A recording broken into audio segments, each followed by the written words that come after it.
So what I can do, I want to create a few pages. So I can go to Pages, Add New. But if I'm at the front end, I can hover over New and create a new page.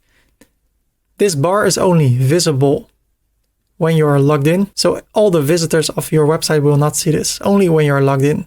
So I hover over New, I click on Page. And of course, I want to create a homepage. And when I've done that, I can publish it. And you see elementor2018.com/home. I add a new one.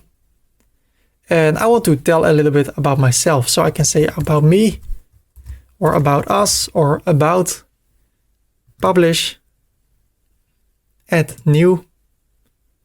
I want to show my services. So I say services, publish. And in this tutorial, I will have 3 services I will offer: photography, videography, and web design. And I do that on purpose because I will show you with portfolios how you can have different categories. If you're not a photographer, videographer, or web designer, this tutorial still applies to you because I will show the principles I use in this tutorial that will help you to create a beautiful website. So the 3 services are, the first one, I add a new page for it. Photography, publish, add new. Videography, I publish it.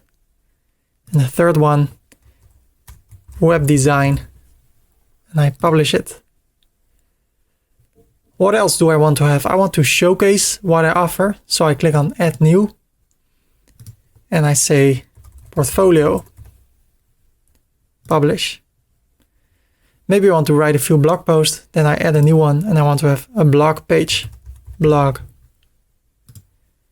And I want to give people the opportunity to get in contact with me. So I add a new page and I say Contact, Publish.